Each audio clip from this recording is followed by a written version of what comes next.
So, our first keynote. Now, I think it's reasonable to say everyone's heard of Peter Lorge. He's done a lot of things. He's written and edited lots of books and journals. But when his book, The Chinese Martial Arts from Antiquity to the 21st Century came out, everyone seemed to be talking about it straight away. There was a real buzz, and everyone was really excited about it. Some people were a little bit irked by some of the, historians and theoreticians are different things, but everyone loved the book. And I was lucky enough to meet him last year in Muju in South Korea at the Taekwondo one.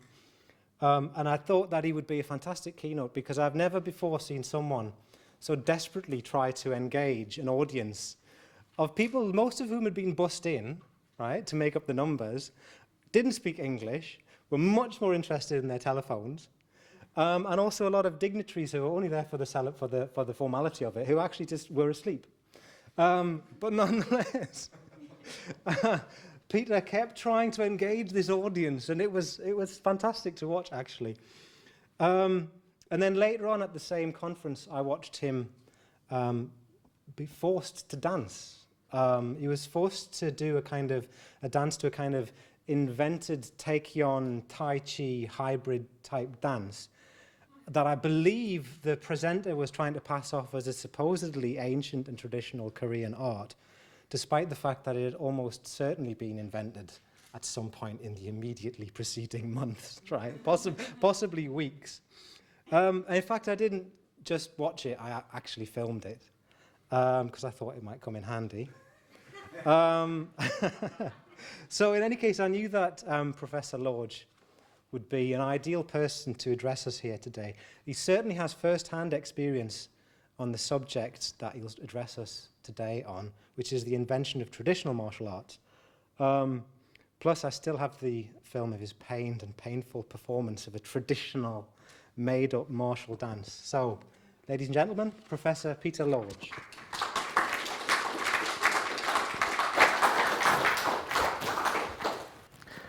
Well, I wanted to thank Paul for inviting me. No, screw this isn't going to work. And for watching a bunch of Korean martial Taekwondo students sitting there trying to not deal with me. But I'm used to teaching, so I have lots of students sleeping in class. So while I was writing this paper, I went into train and we had a belt test, and I was struck by, Brazilian Jiu Jitsu does this big thing that they're not traditional, but now it's been around long enough that some people are actually having traditional Brazilian Jiu Jitsu versus non-traditional, which is just hysterically funny. So we have this, and in Brazilian Jiu Jitsu, at least the school I'm at, when you have a test this was some white belts who were testing up to blue belt, and you don't know when it's coming. And they just sort of say, okay, everyone line up, you, and you, belt test, and for white belts it's 15 minutes of non-stop sparring, and you feed in new people every minute with rising belts. So basically you're doomed. The point of this, you don't have to, it's not a demonstrated technique, it's survival. You just have to, you can tap whenever, but you can never give up. And then it goes up to 20 minutes for purple belt, and then 25 for brown belt, and then after that, it's kind of ridiculous. And this is some very non-traditional thing, and then they beat you with belts afterward. This is very weird. It's not anything, but I was struck when I was watching this about how traditional it was in a lot of respects. We have gis on. There's a lot of bowing. The traditional bowing and belt stuff shows up when you do these things. Personally, I did a lot of traditional martial arts, so I automatically turn away from any black belt to tie my belt. I just can't. I just can't do that. If there were a mat on this stage and I walked on, if I saw a mat, I would bow before I walked onto the mat, because you do, and you have this notion this is traditional. Now, I've been studying martial arts, I realized, as I was calculating, coming up almost 35 years, starting next month. And I've trained in modern martial arts and traditional martial arts and combinations. I've had untraditional teachers. I've had traditional teachers. Formally, I've been trained. Informally, belts and ranks, without. And I've come to one conclusion after all of this that sums it up, which is I'm not really good at martial arts. It's kind of pathetic. So I really have to love this stuff because, damn, you know, it's after this long to not be any good is, you know, you got to love it. But I also had this question in my mind, which was, you know, I had a lot of really good teachers. And in fact, almost with one or two exceptions, all my teachers have been really good. I mean, really good martial artists. Many of them have been really good teachers as well, and I separate those things. And, you know, but can I say who was really a master, or at what point someone is a master? I don't know what happened when Paul got picked up. When I got picked up in Korea, they sent some guy who had almost no English to pick me up and one of the other people, and he said, you know, he introduced himself and said he's a, you know, he's a 4th degree black belt, he's a master, you know, and I thought, okay, so is it 4th degree that, and then, you know, so it became clear to me though that, you know, calling your school traditional or not is not really a description of the art, but the way you imagine the art to be. So it's how you think of it rather than some sort of objective standard. So, you know, many people have noted this, though. I don't want to come off as saying that I'm, you know, the first person to discover, hey, there's this modern construction of traditional martial arts. But most of the arts that we are practicing, even the ones where people are recreating from fight books and, you know, the European stuff, which I think is really cool, is essentially a 19th and 20th century art. Basically everything we're practicing is 19th, 20th century. But they all required a traditional martial art to create this thing. So it's not really helpful for me to say that this is a new observation. What I'm going to try to get at today is why? Why do we have these ideas about what constitutes, and I put this in quotes, effective martial arts? I was scarred as a child. We had a principal who used to do quotes of things, and I always have this, you know, Mr. Graziano, students, and this is, I just can't do that. At least I can't do it non-ironically, and that's, you know, ruined too. But martial arts is different than film, than literature, than art, this represented world, because there is a reality at some point. And there is a point where someone is saying, I learned this technique and it didn't work.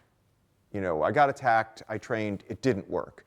Or I got attacked, it did work.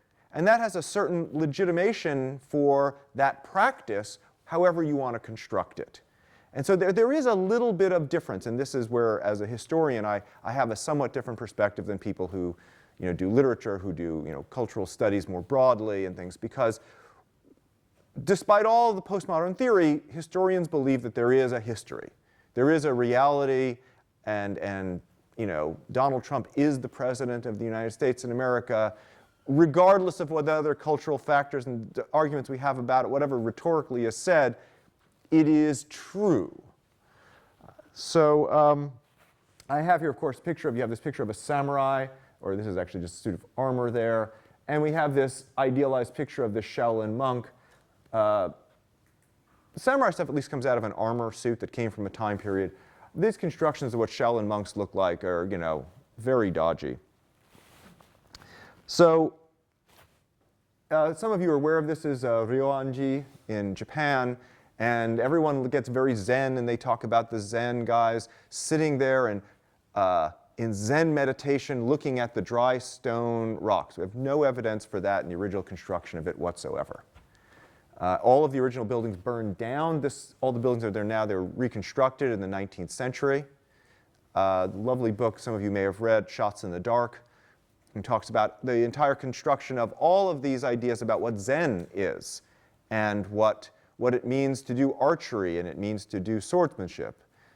It struck me the other day, I was was doing something, and I thought this notion we have of, kendo as this traditional martial art, and you think, well, no, because even if you look at where you strike, right? So you strike, a nice showman strike to the head.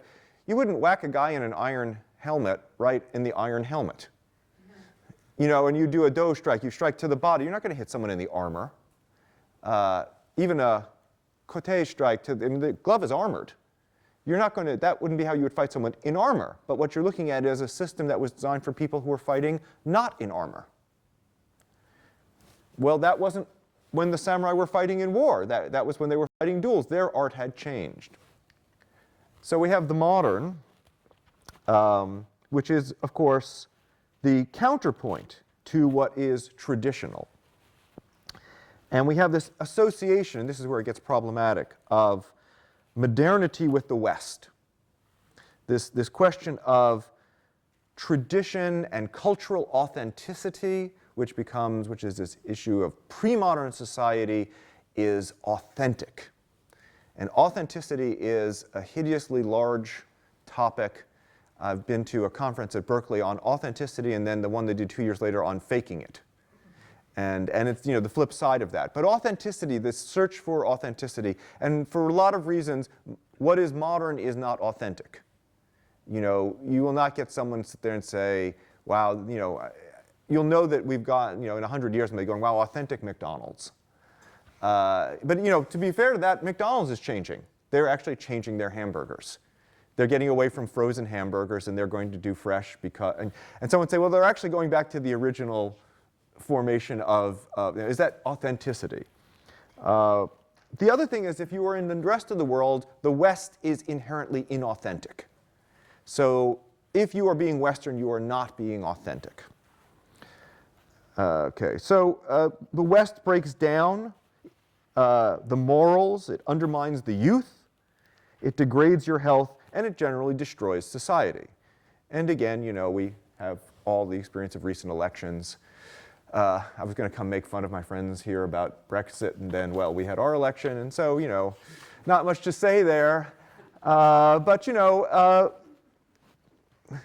there you go. So now, of course, there's nothing monolithic about the West if you're in the West. I was just in Paris, and I was in Vienna before that, and I was over here, and you don't sort of say to someone, where are you going? Oh, I'm going to the West. I'm going to different countries in Asia. I'm going to different countries in Europe. So the problem is that we have is, can a society modernize without westernizing? And the Western societies, we get the flip side of that, which is, can we reach back to some authentic other culture because ours is shot, and get some authentic Asian something? So can you, and then the other thing, can you take up modern technology without taking up Western values? Do values attached to technology and science? And we have here the Olympics, of course. And for those of you, this one's a little dark with this light up here. This guy has a nice, has a guy in Kesa Gatame, which just sucks. I mean, being in Kesa is just really horrible. And obviously, root for the blue guy.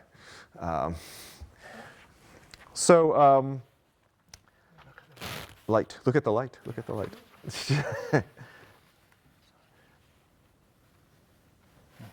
What's over there? Sorry, everyone. Oh, there you go. Much clearer. A bit more. It goes really slowly, so Yeah. It's a mood lighting thing. I'm trying to get you relaxed. Don't worry, I don't want anything from you, although I was telling Paul before that the last time I was in Cardiff, it was over a woman. So, many years ago. Okay, so I'm going to add one last loaded term to all of this, which is sports, or we're in England, so sport. It's this whole, that's really the biggest difference between England and America in language. It's plurals. We study math, you guys study maths. And I'm going, wait, is there more than one? One is quite enough. So we have this concept of sport or sports, which this is this modern Western concept. You could argue, if there's someone to say the Greeks had sports and that's really important. This Western concept that from the non-West comes in and destroys all traditional physical culture. So if you are playing basketball, you are not actually you should be not American. You know, you are not participating in an authentic physical culture from your culture. But everyone plays, you know, basketball is worldwide. And then all the socialists play soccer, or as you call it, football. And, but even in America now, because, you know, we're being taken over that way, we have all these people playing soccer as well. So martial artists themselves divide very strongly over this concept of whether martial arts goes under sports. We had a bunch of articles published in the International Journal of the History of Sport. And that managed to get the chair of my department waived both of those off, because one, it was martial arts, and you know, okay, the book was, but martial arts in a history of sport, you know, the guy who works on, you know, Christianity in 16th century Germany, you know, that's a serious subject, and if it's a German subject, it's obviously no laughing matter. You know, it's the great Mark Twain joke about that. But martial arts, it's not just sport.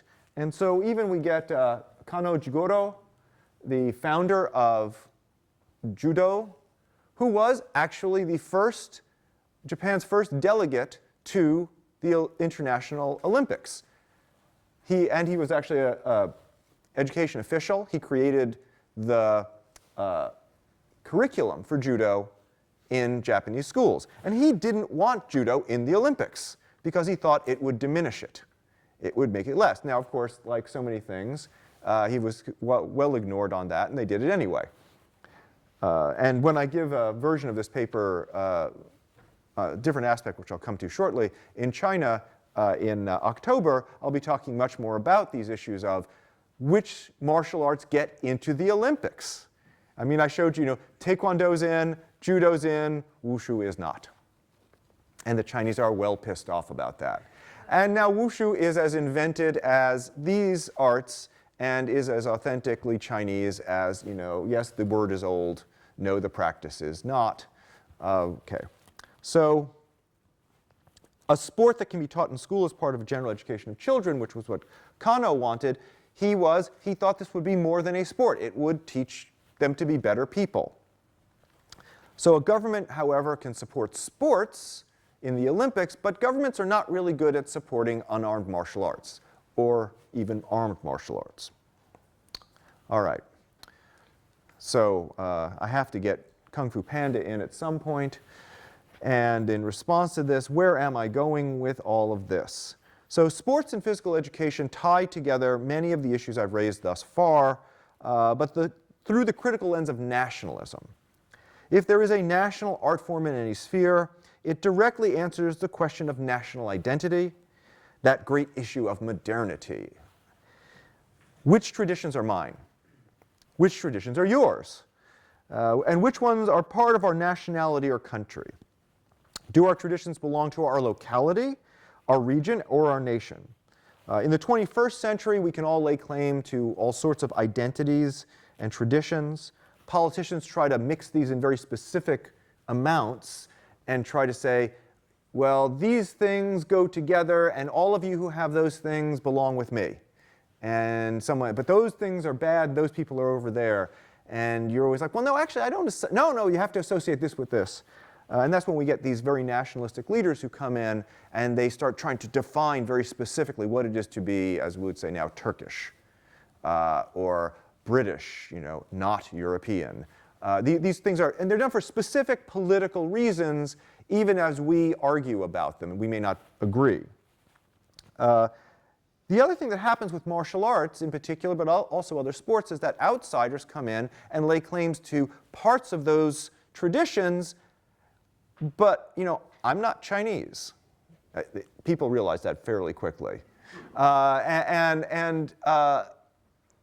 If I do Chinese martial arts, you know, my wife was at a conference in China, and she said something to one of the people who'd been there. Well, you know, but you were over, you know, Peter cooked Chinese for you. And she said, yes, but nothing terribly fancy. And to me, that was actually a great compliment, which was that I had, my Chinese food was so, you know, ordinary for a Chinese person that she didn't sit there and say, well, it's amazing that it didn't taste like crap. She said, yeah, but I didn't go out and really cook anything fancy. you know. And that's, you know, well, but is that Chinese food that I cooked, which is authentically Chinese to a Chinese person if they tasted it? Can it be authentic if I made it? And well, no, obviously, or I can't really do it right even if I copy it. So these are fairly significant issues and people struggle with, because a Chinese friend of mine said, she cooks Chinese food, but she can't really cook. It's Chinese food because she's Chinese. You know, she really can't cook Chinese food. So tradition is an effective way of separating culture from nation or political allegiance. Someone can connect to this other tradition even if they aren't part of this, although at the risk, being an academic, of appropriation. Do not appropriate other people's cultures, that's bad. Tradition can in fact be repackaged and exported, while the source culture retains authority over what is actually authentic. One of the problems of wushu for the rest of the world when the Chinese wanted to propose it is, well, who's going to say who's going to judge the performance in the Olympics? And the Chinese were like, well, we are. And they said, well, are there non-Chinese people who are qualified wushu people? No. Well, I mean, no. I mean, you're not Chinese. How could you properly judge that? And people said, I don't think we just want to have a game where you get to be the judge. So the martial arts is a great example of this. Chinese practitioners tried to introduce a simplified version of Taiji to the rest of the world in the 1930s. It actually was at the Olympics. There are modern versions of Japanese and Korean martial arts that we've gotten exported to the West after World War II. One of the great things about Bruce Lee, which I was having a conversation with someone about the television show Kung Fu, and how, you know, looking back, if you actually watch it now, the martial arts is awful. But I still have this nostalgia, and people say, well, I watched Bruce Lee and it got me into martial arts. Like, there is almost no Chinese martial arts in the United States. I mean, in terms of popularity of arts. Despite all this whole Bruce Lee thing that's been around since, you know, what, the 70s and 60s, there is very little Chinese martial arts around. So Bruce Lee inspired generations of Americans, at least I don't know how it is in the rest of the world because it's all very idiosyncratic, to study Judo, to study karate, to study Taekwondo. And this is why there's always this, like, and people said, and he got all these people into, I want to do Kung Fu. Yeah, but no one's doing Kung Fu. They're all doing these other arts. There's a kind of a disconnect there. And on the other hand, you have Mike Tyson, who said that, you know, he was really inspired by Bruce Lee. But all of the exported arts claim authenticity. So I just want to pause here for a moment and say that, so there's two ways of approaching this stuff. One is the question of nationalism. And my wife insisted that no one would get this. I said, I'm going to Great Britain. They're going to know who Eddie Izzard is. I will not use this slide in China. I can just imagine having to break down into a 10-minute discussion in Chinese to explain what on earth he could be possibly talking about. So modernity. But I'm not going to do that. And then we have the question of modernity or nationalism. It's really functionally, I'm going to emphasize modernity over nationalism, but you really can't separate these things. So for modernity, I'll give you the Louis Kahn Salk building. It's, by the way, I accidentally ran into this. I was at a conference in San Diego, and I was taking a walk along a slightly different route to get into the university, and I kind of walked and went, oh, that's kind of an interesting building. And I kind of walked, and it's a functioning research institute, the Salk Institute, and I kind of looked at it. Oh my God, I'm standing in this iconic, modern, architectural Louis Kahn building. And like I said, it is fully as magnificent. It's amazing. And you sort of thought, wow, I didn't even register this was here. So let's talk about modern, but I'm going to emphasize that I take a very broad view of what constitutes martial arts, including, in my definition, Western boxing, Western wrestling, fencing, as well as the new historical European martial arts, shooting, and by I mean archery and guns, and that's not just because I do stuff on the history of guns. Self-defense classes, Krav Maga, other forms of combat. my definition is very broad, and the flip side, the other side of it, now we're becoming a field so we can actually have conflicts, is Barry Allen's narrower definition of Asian martial arts practice as primarily concerned with self-cultivation. So I like my definition better. It has a danger of getting fuzzy around the edges because there are dance things, there's some stuff that's, is it really martial art? But I'm willing to risk that fuzziness to avoid Barry's narrower definition because I feel like that definition is very modern and possibly Orientalist. And whereas I'm willing to withstand a little bit of maybe modernity, in my business, I cannot stand any amount of Orientalism. That's about as, you know, I might as well be throwing bags of puppies into the river as you know, show up as an Orientalist. Okay, so I also need to give you my background a little bit because this is probably the most martial arts competent room I've been in since I was in class on Thursday. But usually when you give an academic talk about martial arts, there's a whole bunch of people there who have never done anything, and you're lucky if they've actually seen a martial arts movie, and they're kind of looking at you like. But I'm currently doing, I guess the last 8 years of Brazilian Jiu Jitsu and mixed martial arts, but I started in, you know, full contact kickboxing with a very street-oriented thing, and I've done Chinese wrestling, and I've done kendo, and I've done kenjutsu, and aikido, and I did Taiji sword when I was in Beijing, and I've done a whole bunch of other stuff I can't even remember right now, and that's age, not impact. So I just wanted you to keep that in mind so that these notions of mixed and traditional, which I'm going to come back to the mixed martial arts later, are very present for me. So modern, of course, this is Manet's painting, which is the first modern painting. I'm not going to spend a lot of time on modern because why would you? No, sorry, a bunch of modernists in the room. So one of the great divides in academia is between modernists and pre-modernists. And what's really frustrating is there's no strict point when modernity happens. You talk to any number of people and modernity is a different, and it means something very specific. You know, now we have modern architecture. Now we have modern literature. You can't peg anyone down. In the history department, when we have these discussions, when is modern? And when you're talking to an American historian, all the American historians are all modern. You know, and it's not even an issue for them because nothing divides. And so the fact that I raised this issue shows you that, well, quite obviously, I'm a pre-modernist. Because modernists don't care about this issue. I mean, they talk about it, but they don't. The pre-moderns, that's stuff that happened before. They draw a line somewhere. It's kind of arbitrary. If I've pissed off some modernists already with that one, yeah. Okay. They say, and what usually the modern line is, I don't want to talk about that.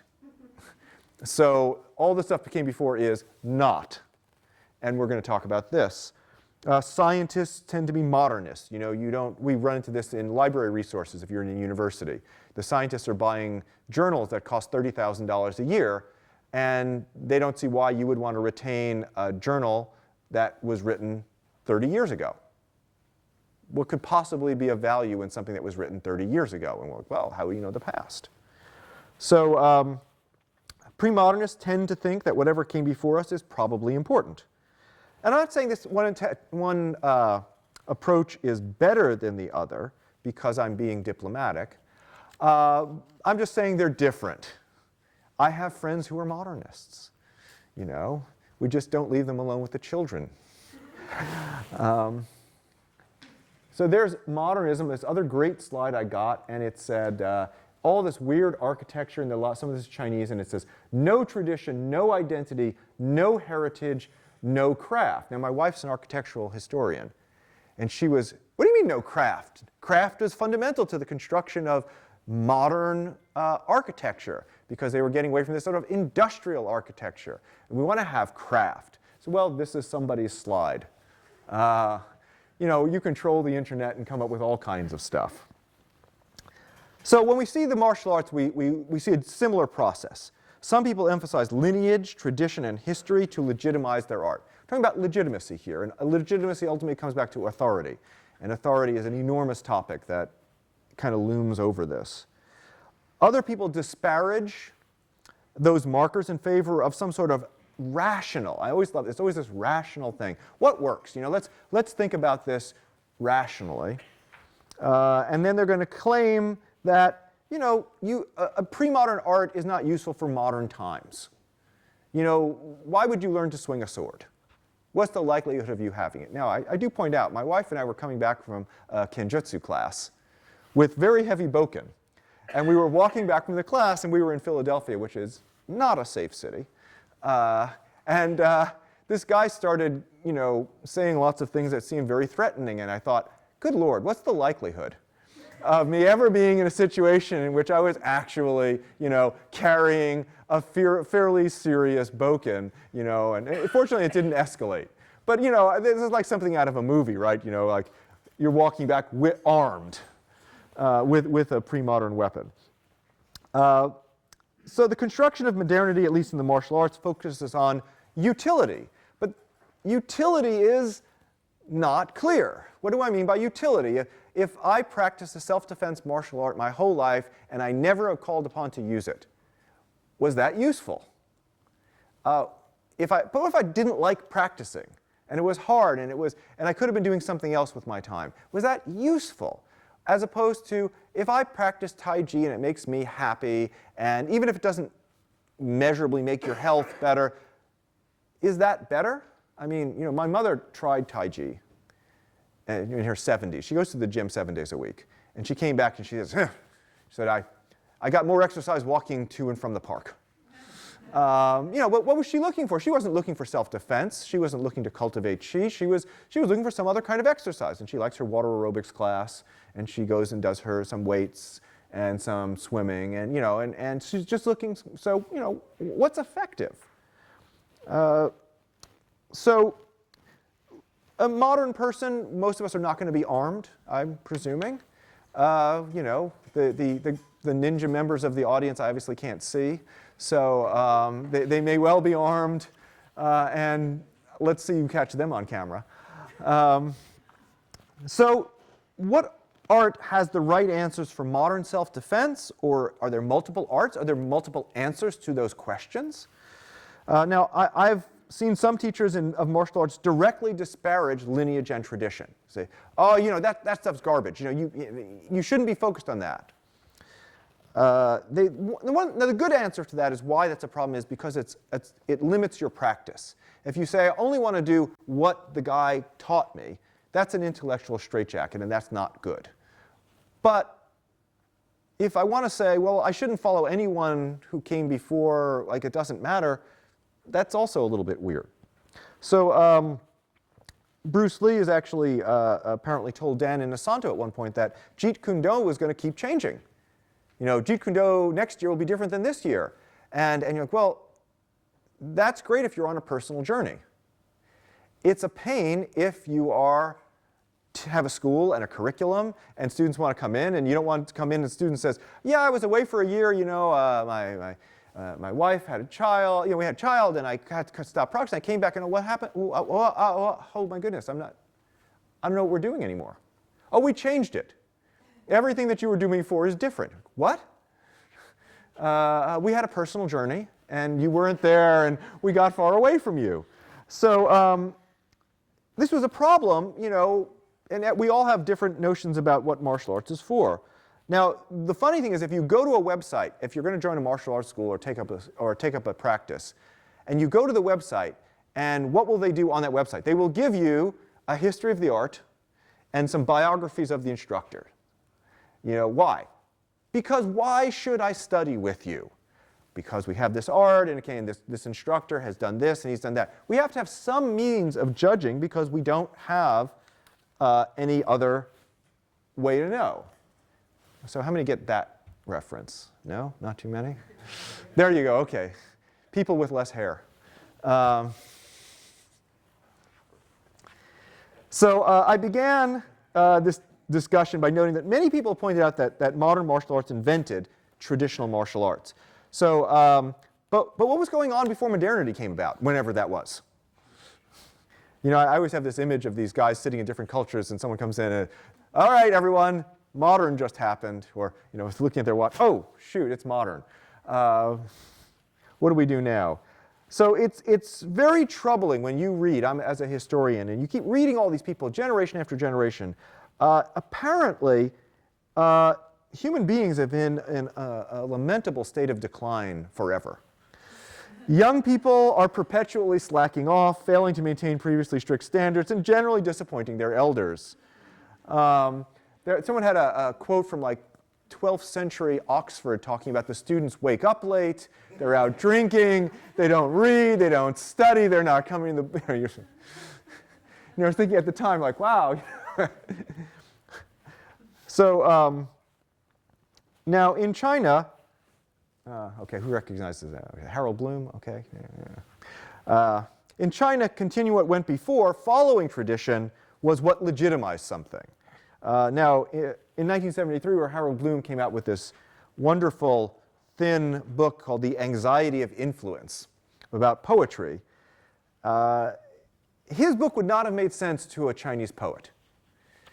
The notion that you would try, as a poet who's trying to establish himself, to create, even if it was false, a break with the past. I'm not following those previous poets. Would have made no sense to a Chinese poet. It would have been like, what are you doing? The Chinese side was to do the opposite. If you're going to break with the past, you have to make out like you're being completely consistent with the past. You're always trying to show that you are completely consistent, even if you're breaking with the past. And that will include Confucius, and I have a quote from him later. Any new policy a Chinese statesman would propose in traditional China, in pre-modern China, would always claim, oh, no, this goes back to the past. We're not doing anything, but that has been done in the past. And then you'd have a historical argument at court, which is great for a historian, because basically a bunch of guys with PhDs are arguing about historical precedent to back up their policies. It's great stuff. But let's talk about something else, the wrestling record. This is the Jiao Ji by a man, the author is a man by the name of Diao Luzi or Diao Luzi. We know nothing about him. This is the earliest extant martial arts or text on martial arts in China. I believe it is in the world, although I don't make the generalization because I don't know the Western textual tradition as well. We actually don't know who he was. We have the text. I'm translating it. Paul is very happy to hear this because I'm writing something. This is one of the 3 texts that I'll be writing about in this reader he's doing, so he can feel a little more confident that I'm not totally slacking off. This is not a manual of techniques, however. This is a manual, is a compilation of instances of wrestling that was recorded in Chinese histories. Why? To prove that wrestling has pedigree. Wrestling is a legitimate Confucian activity. It shows up in our classic Confucian texts. So it's legit. Did I do something wrong? Is that me or you? Okay, so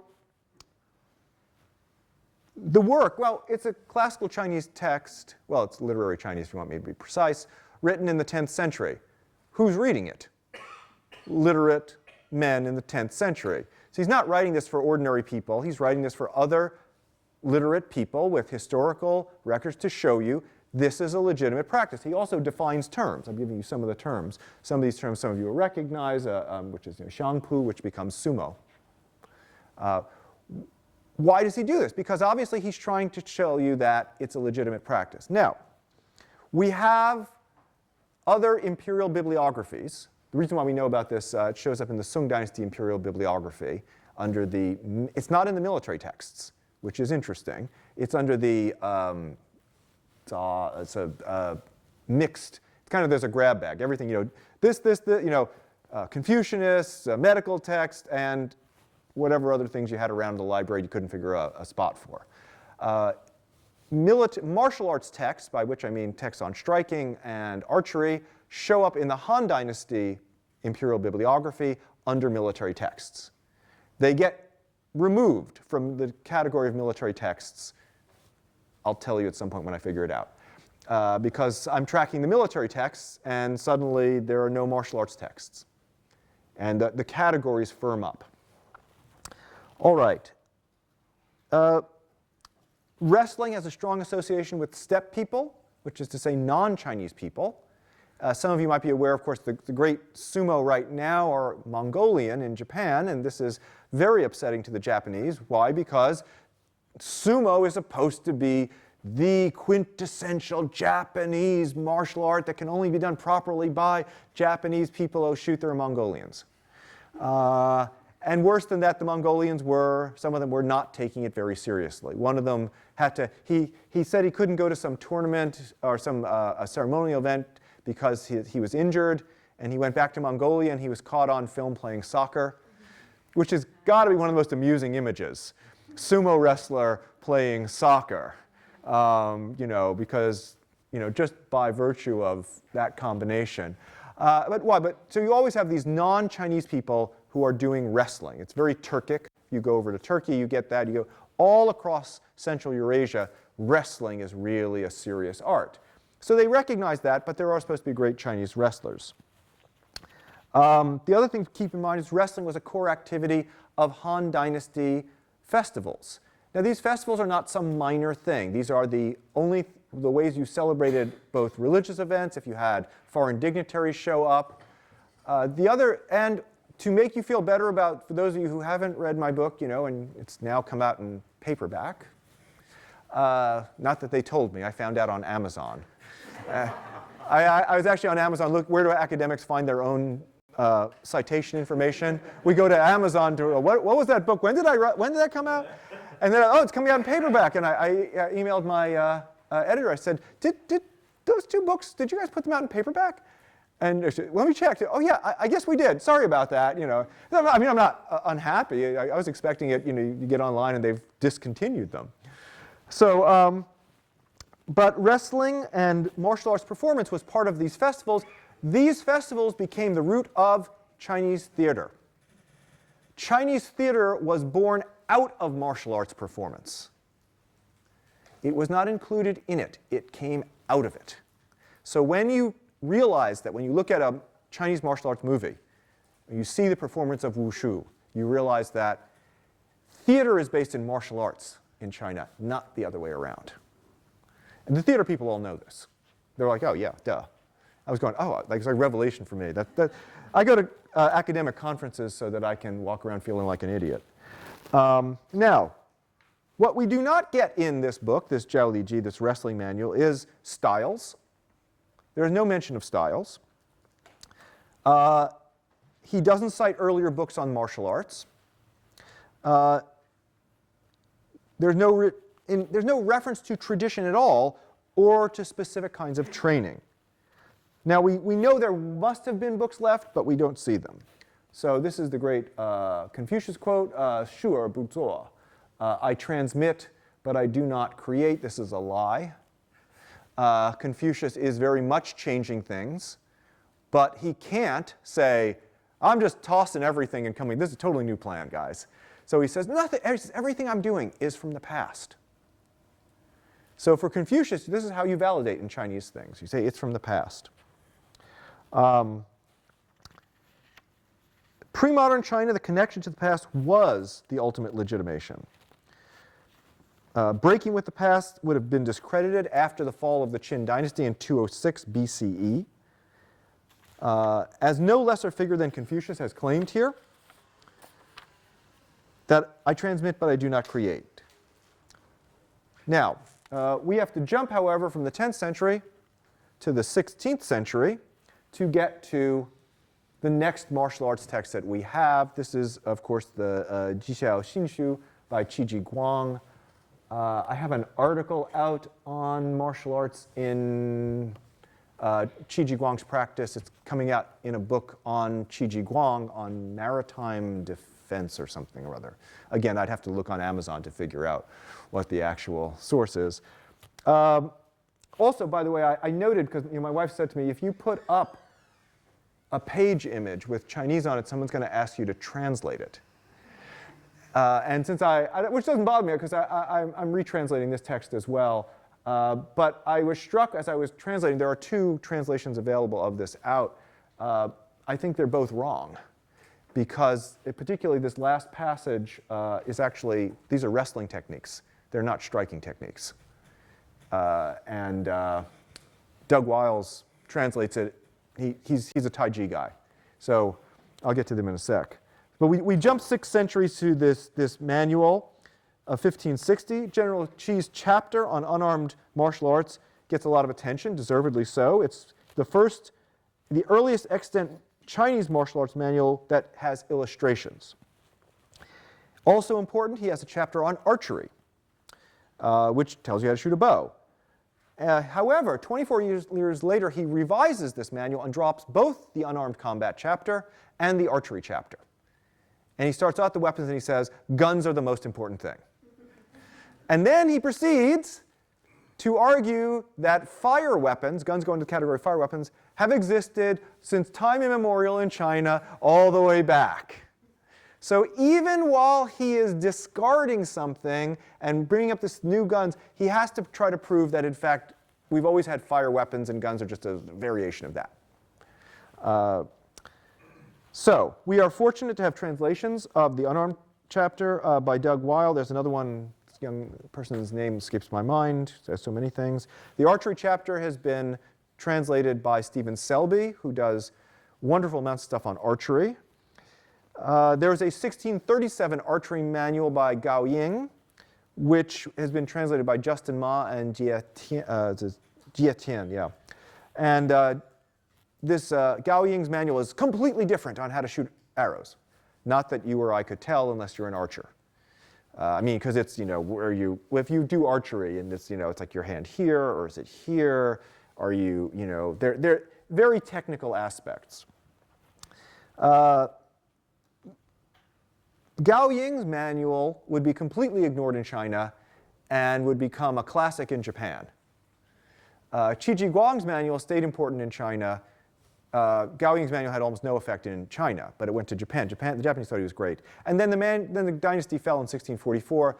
The Manchus came in, and they didn't care about Chinese archery techniques because they had their own archery tradition. And there is, by the way, now fights with the Mongolians, who are reconstituting their archery tradition, and they're using bows which are like the Manchu bows. And there was just an article, some Mongolian argued that, in fact, the Manchus got their bows from the Mongols originally. So it's actually the Manchus copying the Mongols. It's not the Mongols copying the Manchus. These are serious people. I mean, you may not be able to take it seriously, but that's nationalism for you. Okay. Now, we have in Qi Ji Guang's practice, he says there were these other kinds of martial arts. Doug Weil translates them as styles. I think that is both anachronistic and deeply inaccurate.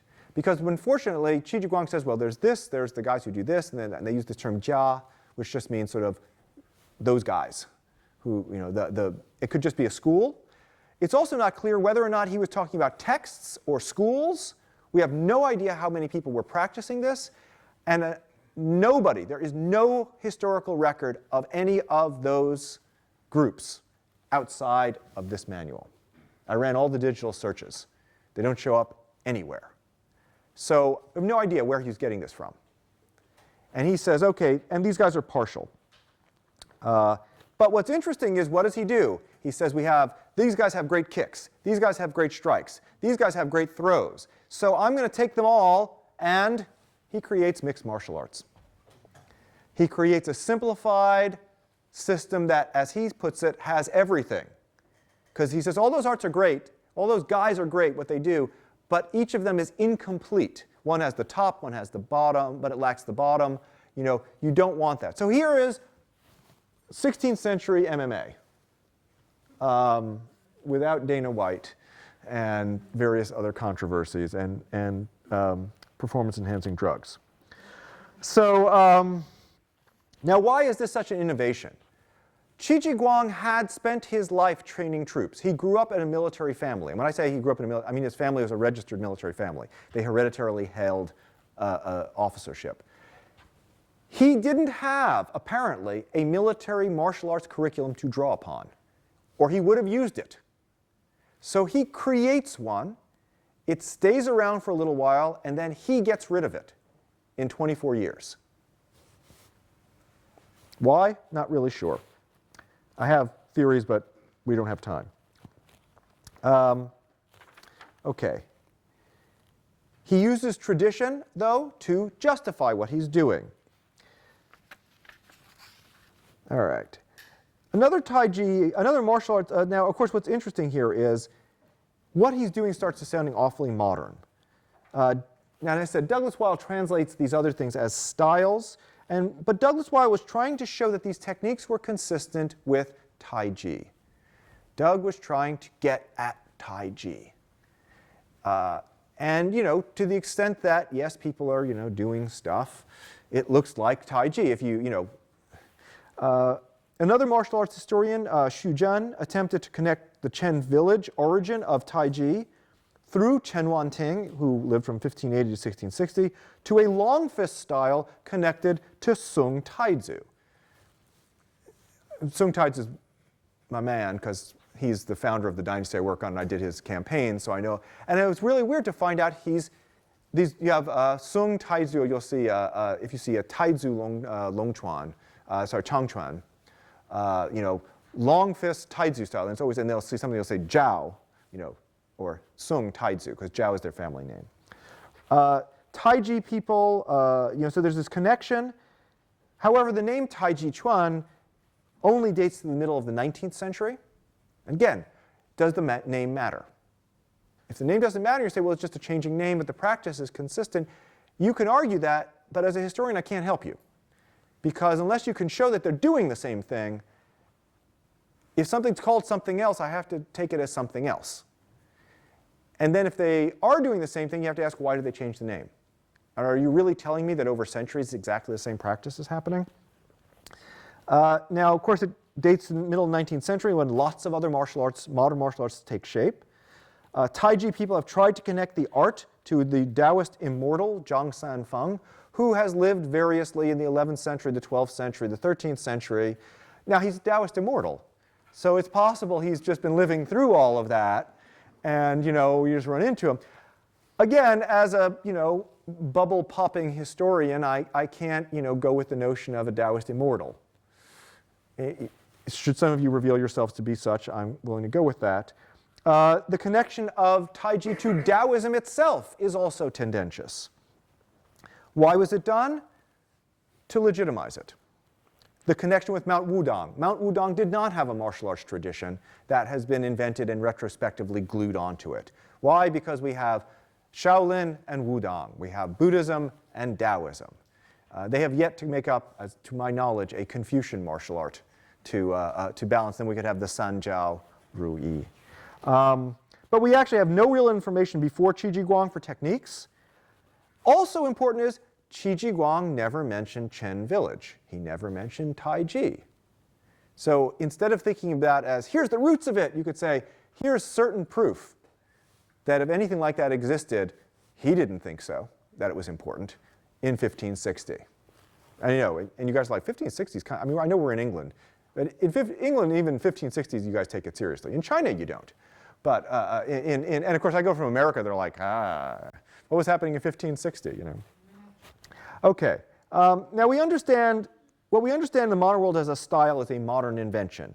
And even in modern times, the idea that people trained in only one style is seldom borne out. If you look at the biographies, and I have these big famous Chinese martial artists, big dictionaries. If you go through those dictionaries, almost none of them studied only one martial art or only with one teacher. Why do you study with a different teacher even in the same martial art? Because a different teacher has a different emphasis, and they tend to do things, and you'll even see this show up in the movies, all these Yip Man movies. And and they go back and you're kicking high now. Where did that come from?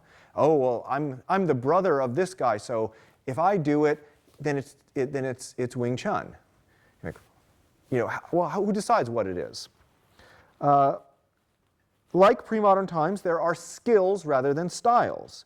So the idea that there's a style that exists for all eternity, in uniformity, unity, and shared, this is just a myth. Styles are part of the nationalist construction of martial arts. If you read, what's that, Marrow of the Nation? Andrew Morris, thank you. Andrew Morris' book, which is really good, and you actually start getting this thing where they're sitting down and taking all these martial arts and saying, okay, you guys are all going to create styles now. And then they're going to become national. We're going to teach them at the National University. And then we will send out gym teachers, phys ed teachers who will be accredited, and they will teach, okay, you're going to do internal style. Okay, you're going to do external style. And why do they create this? They create this for national reasons, because they don't want to think that, well, the guy in the South, and we've all seen enough martial arts movies here, I would guess. Why are the guys in the South and the North, and they're always arguing with each other? It's like, it was bigger than that. It's from one Guangdong to, Fujian. It's from different places and the styles and how it changes. So instead of you want to have officially sanctioned school curricula, events with rules, generally speaking, orthodoxy. But what if traditions don't matter? Every generation starts with what came before. They can reject that entirely, or they can move it around. I was at a conference, Richard Rathbone used this great line about the cultural Lego set. And everyone reaches into the Legos and they make a new thing, but they're all using, and you're using the same, the pieces are constituted and they're consistent and they're the same as the past, but we make something new out of them. And so you can't just make anything because you're using old things, but they're not entirely new, it's not entirely old.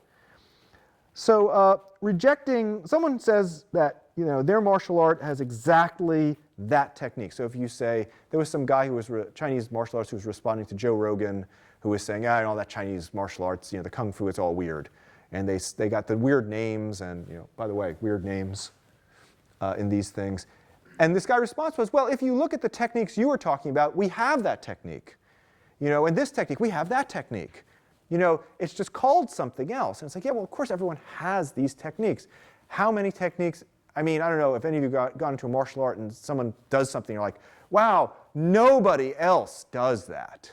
I've never seen, I went into Jiu Jitsu, and the first time I saw someone choked with their Ghee, I was shocked. Wait, you can use their Ghee to choke them with it? That was like the coolest thing ever. I mean, and now I've spent the last 8 years, trying to choke people with their clothing. Because why wouldn't that be cool? And someone said, well, you can't do that in the street. I said, I can do it with your shirt. We're wearing, Joe Rogan just had a conversation with Guy Ritchie, the director. Guy Ritchie's been doing Jiu Jitsu for 20 years. And Joe Rogan said, I can't wear a tie. It makes me uncomfortable because I've got a rope around my neck. I'm halfway to choked. Okay, so now rejecting tradition doesn't really separate you from the past. It separates an art from looking backwards.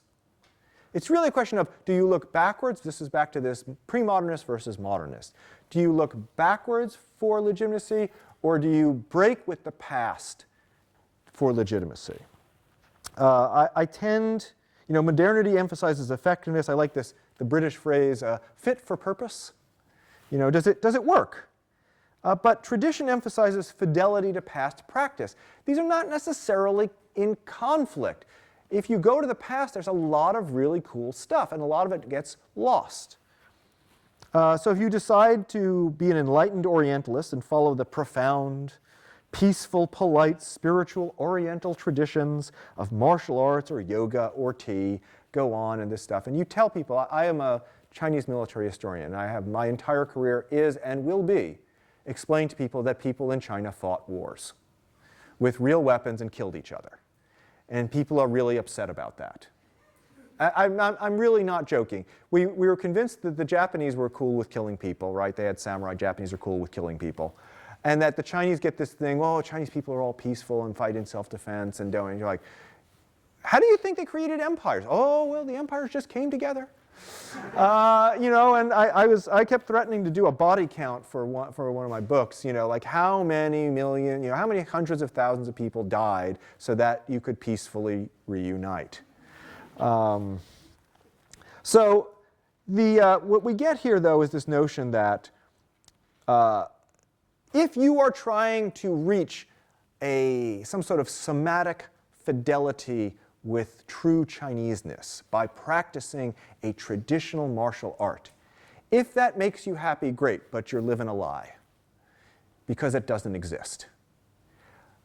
If you are trying to break with that past and get to a completely rational, we don't go with that flowery stuff, we're just going to go with what works, you're also living a lie.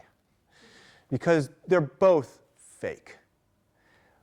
It talks about your attitude. This is not, and it's how you approach it. Why do you have to make this distinction? So the modern in our method is rude and lazy and immoral. And I think most of us here, and certainly I know all of the graduate students are working very hard. But we don't. Our problem is we work too hard. My modern lifestyle, I'm on the phone and I'm getting emails from people. As I'm traveling here, I'm getting emails from people saying, would you read this manuscript? Could you evaluate this thing? You're thinking, you can't get on a plane and go around the world now and be out of touch with your work. And I sat there and thought, well, I sometimes thought, I'm going to go to a conference and I'm going to be working, right? I'm here. By the way, this is my 15-year-old fantasy, that I would be to talk about martial arts for like days, and that would be my job. Like, I'm working. We're talking about martial arts and maybe some kung fu movies. I know, you're like, really? Really? And all I have to do to maintain that is knock out a book every few years? So I'm going to do two more. The next two up, one will be a translation of this text with the Qi Ji Guang, two texts. And the other one will be on the modern invention of traditional martial arts. This is cool. We work really hard, but that's modern. Tradition is polite, hardworking, ethical. You send your child to a martial arts school to become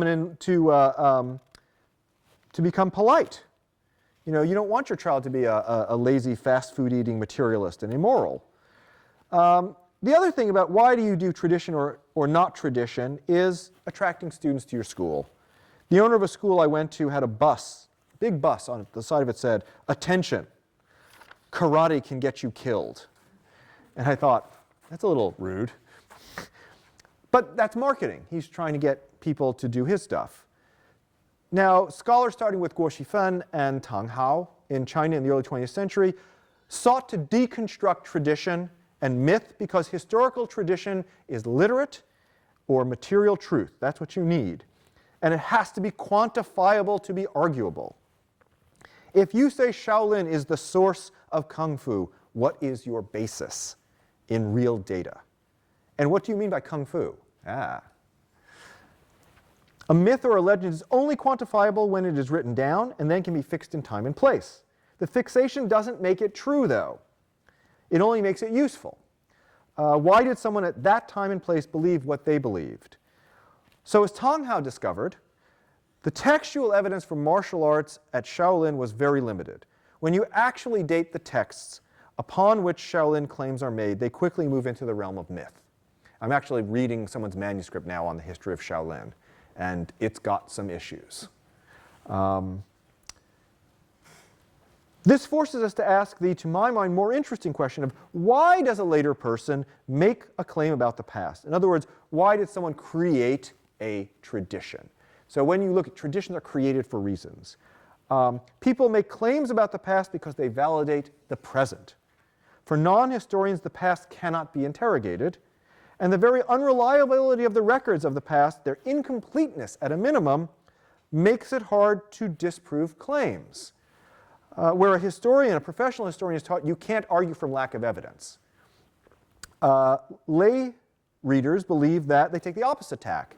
You can't disprove something when you lack evidence. But if I say, you're actually a three-eyed Martian, you don't say, no, I'm not. Well, prove it. Well, I'm not. You say, well, Yeah, but three-eyed Martians can disguise themselves as humans. Well, how do I disprove that? Well, I can't disprove it, but so that's the historian's argument, which is unless I can prove that you are, I can't argue that you are. Whereas it is often the case, well, but you can't say that they didn't do this. Well, there's a lot of things I can't say that didn't happen in the past. You know, there are differences. So this is a conflict between the claim being false unless it can be proven true and a claim that it's true unless it can be proved false. I always wanted to use one of these things in England. Okay, so let's get to the end.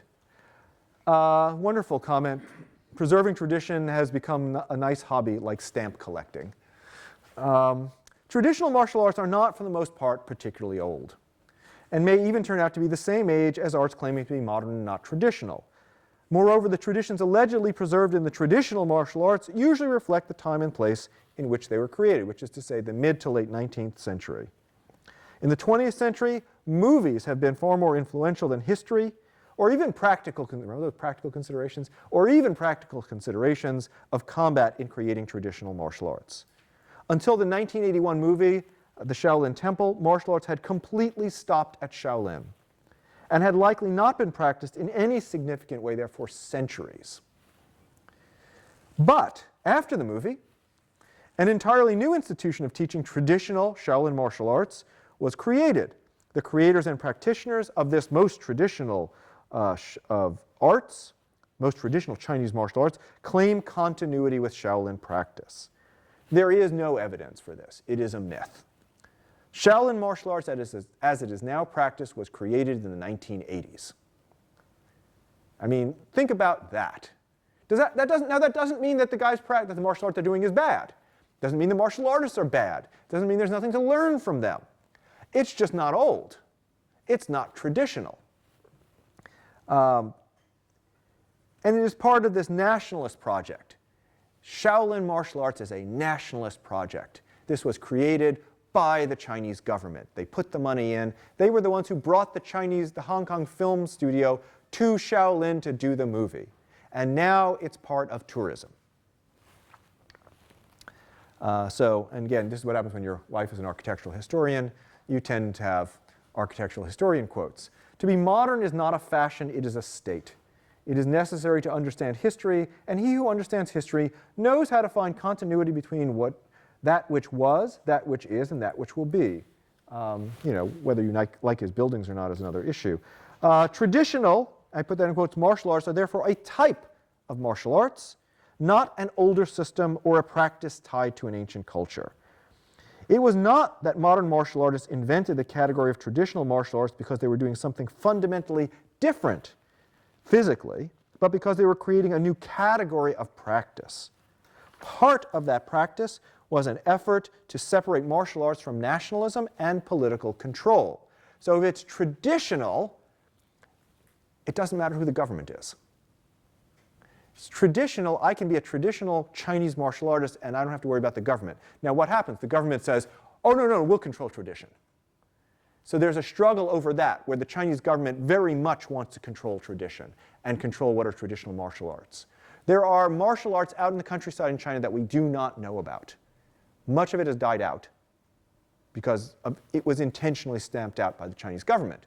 And some of it just ran out because not that many people practiced. To claim that Chinese martial arts, for example, or any martial arts, that a martial art solely focused on self-defense effectiveness this also claims that there's an objective realm of combat.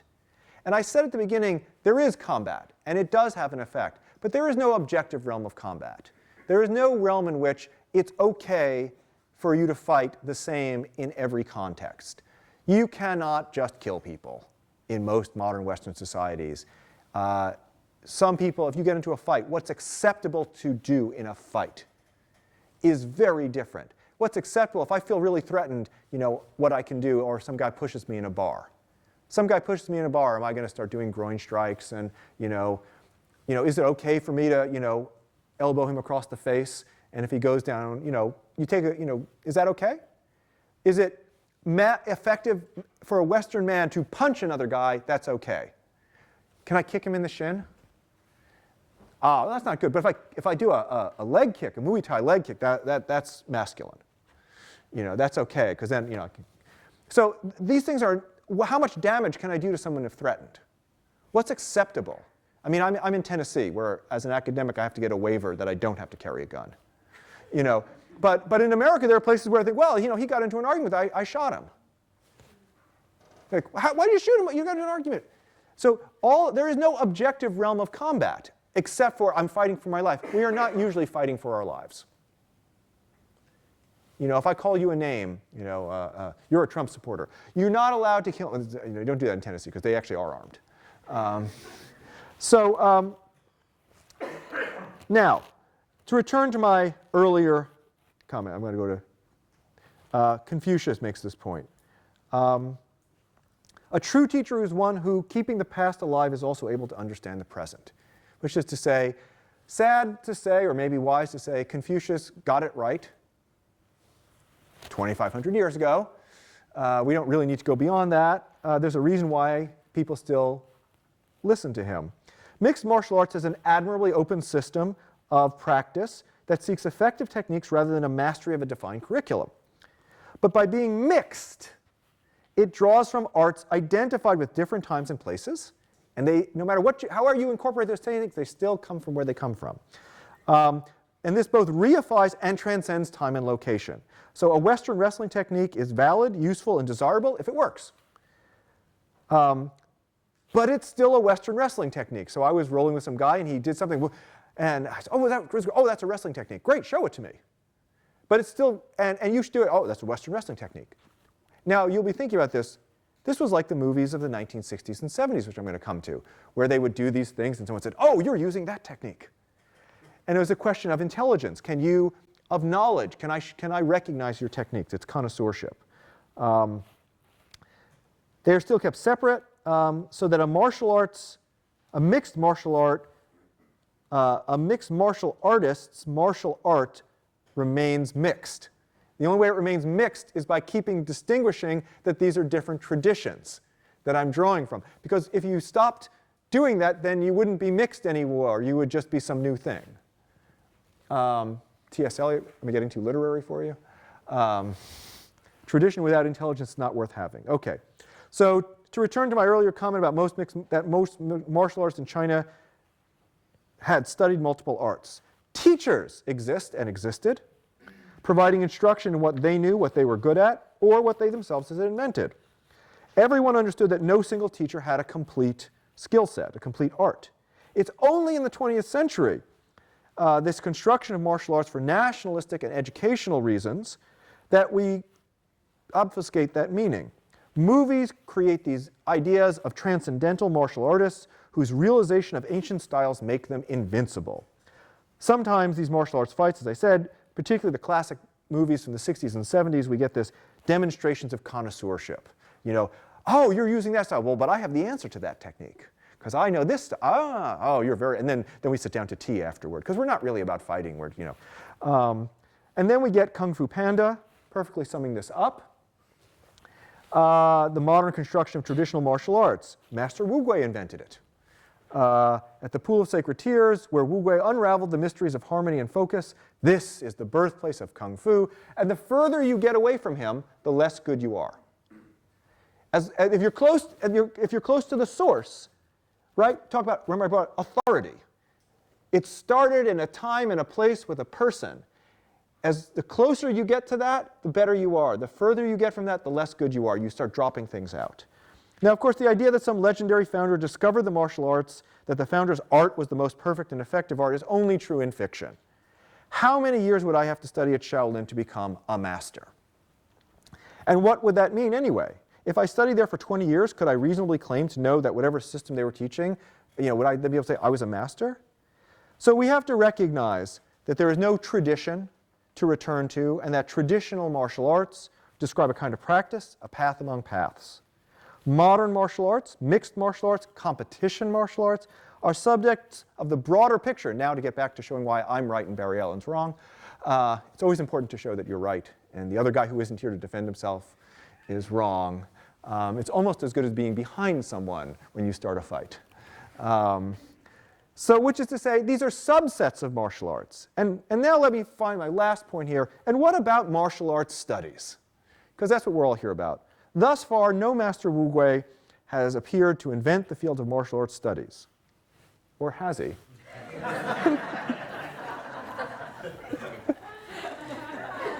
My 11-year-old was taking a photoshopping class earlier this summer, and I asked her if she would help me out a little bit for a slide. So you can keep that one. Thank you.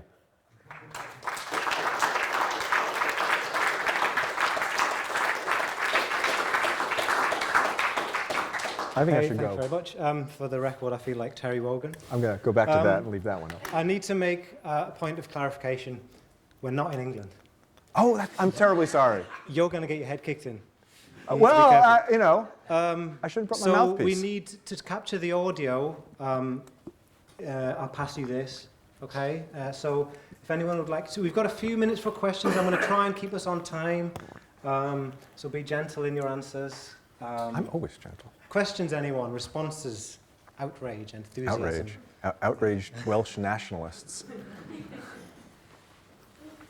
A colleague of mine in a different field of research once said that verbatim is the best revenge.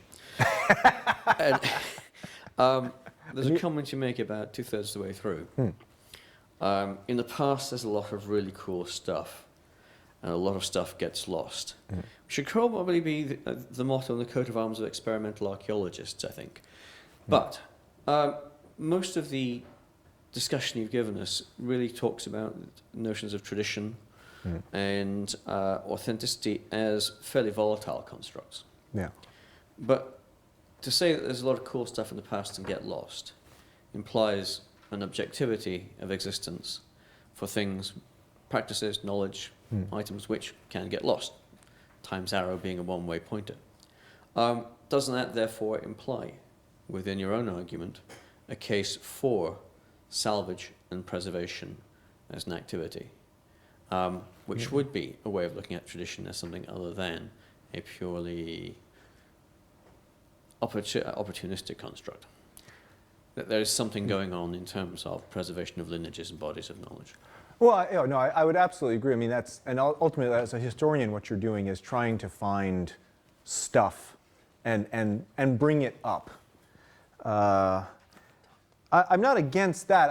I guess what I'm against is at the other side of it, when someone comes to you and says, "Okay, now that you've pulled up some of this stuff, now it means essentially that it means more than it means." I was talking to Paul on the way up, and some person had contacted me. As people contact you for documentary stuff, after they talk to me, they never speak to me again, for obvious reasons. And this person, she wanted to talk about martial art. What martial arts styles were they doing in the Tang Dynasty, and they're practitioners of Qi, and how they were doing that. And I said, if you're putting that in, you're writing fiction. So I'm not saying it might not happen, but I have no data. So what can I reconstruct? I can reconstruct people who were doing this stuff, Daoyin, which people who practice Qigong claim that Daoyin is the root of Qigong. There is actually no reason to believe that. But if you do Qigong, that term only comes up in the 20th century. And if you want to claim it to be ancient, so you go back and you say, well, they were kind of doing the same things we're doing. Well, were they? And this person pointed me to a website and said, see, and the website by some Chinese professor who's recreated Daoyin practices for the present, and he says, well, Daoyin shows up in the Zhuangzi.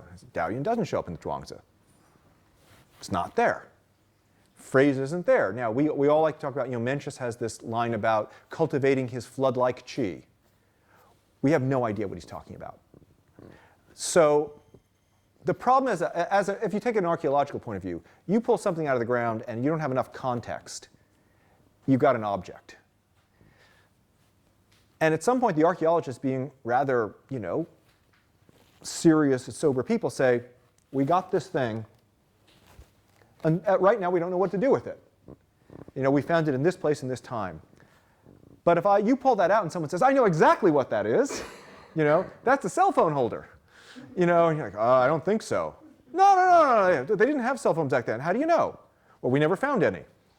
You know, so I mean, I'm totally agreeing with you, but I got criticized in the martial arts book for using the archaeology in the early chapters, because there were martial artists who were really annoyed that I was talking about, well, you know, we have these weapons, and the weapons are of a consistent kind, which means they presumably had a fairly consistent use.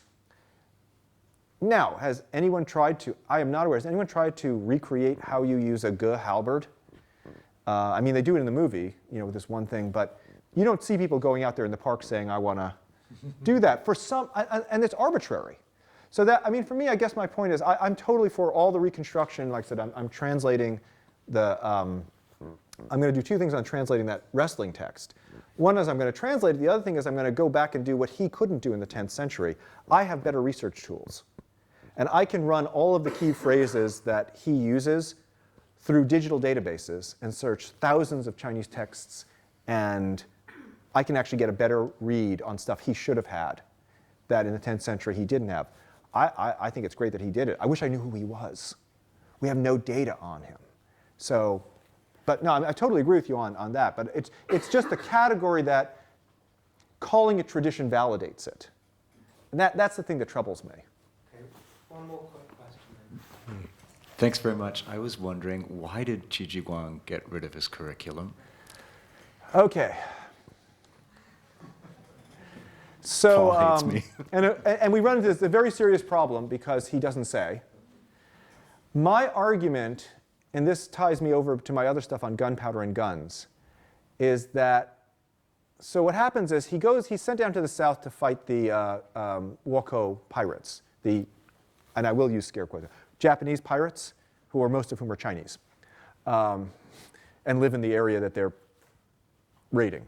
But they get these Japanese samurai over, and he goes down there and he has to create new military units because the old standing units were garbage by that point in the Ming. So he's got a bunch of farmers, and he clearly doesn't have enough weapons. He's basically he doesn't have enough guns. They do have guns, but very few. They don't have enough regular weapons. He's doing this on the cheap. And he's taking a bunch of farmers, and he's thinking, shoot, what am I going to do with these guys? So he teaches them to fight, I think partly in the same way that, you know, the US Marines do this stuff with the, what do they call it? Yeah, pugil sticks, yeah. And, you know, why? They're not going into battle with pugil sticks or sharp versions of that.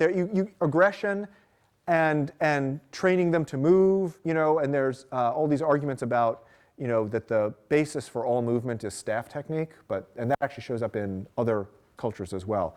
But what he realizes is after he goes back to the north, and there's an intermediate, he publishes another book in the middle. So he goes from 18 chapters, he publishes a 9-chapter book, and then he ends up with a 14-chapter one at the end. And he's up on the northern border, and he says in a discussion, we're facing the Mongols, and the only advantage we have over the Mongols is guns. And I think what happened was he basically got better equipment, and he realized that the hand-to-hand combat was useless. It just wasn't working. I mean, we don't want to think that. But honest to God truth, you know, despite what Hollywood has, our guys in the military, even in the special forces, are not unarmed combat masters. And I think he just drops it because it's useless, and he gets more guns. And, you know, what are you going to stand there? Okay, the Mongols are coming. You know. And then the Mongols are going to be like riding by like, hey, did you put the kumis on? You know, and so that's probably why I think he dropped it. It didn't work out because he also drops archery as well. He just gets guns. And once you have guns, are you going to train your guys with guns? Or are you going to train them in hand-to-hand combat? Okay, well, let's thank Peter Lorge one more time.